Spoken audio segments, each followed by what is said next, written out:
Live from our studio centre here in Moscow, this is RT with you 24 hours a day.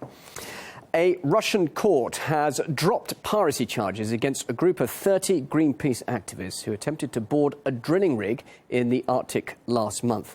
Well, RT's Marina Kosareva is here now in the studio with me to give us more details. What do we know so far about this then, Marina?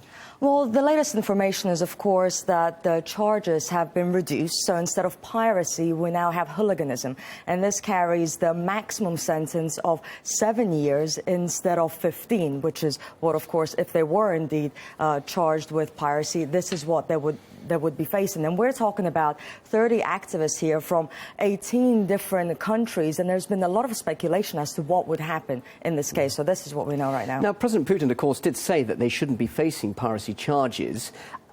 Did he pressurise the court, or is the court totally independent of what the president says? The court is completely independent, and this is something that also has sparked a debate, because Vladimir Putin, throughout this whole case, he has always said, well, I don't see why they should be charged with piracy, in fact. So he was supporting a different decision, and we even had 11 Nobel Prize winners writing to Vladimir Putin, urging him to drop the charges. And he always said, well, I was never the one who, of course, said to the court or indicated in any way, shape or form that they should be charged with piracy. The court's decision is their decision. It's not mine. It's not the government's decision. And now, just to take you back, in fact, as to what happened over a month ago, these 30 activists, they tried to board Arctic Sunrise because they claimed they were protesting the drilling activities in the Arctic. Now, investigators have something completely different to say. They said that, well, in fact, they ignored security warnings. They breached the 500-meter safety zone for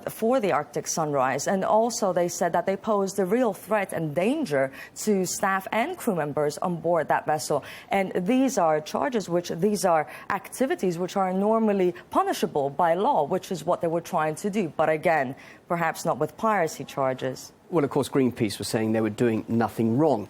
Nevertheless, these hooliganism charges carry a sentence possibly of up to 7 years. Even if that happens, that's not going to soften the international reaction to this, is it? Because there has been a bit of a diplomatic fallout over this, of course. Yes, of course, we've heard a lot about it. And in fact, the head of Greenpeace, if you can remember yourself, he even said, well, take me in exchange for all of these activists. I'm willing to go in there behind bars and serve the time if that's what it takes.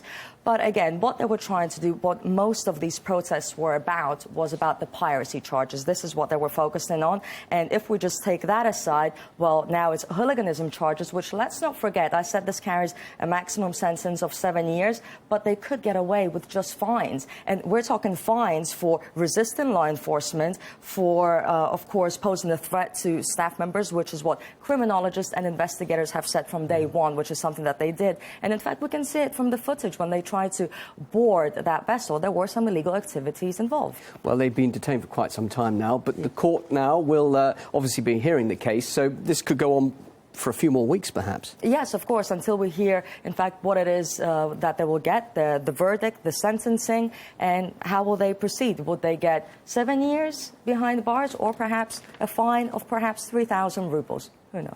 Marina, thank you very much indeed. RT's Marina Kosareva there.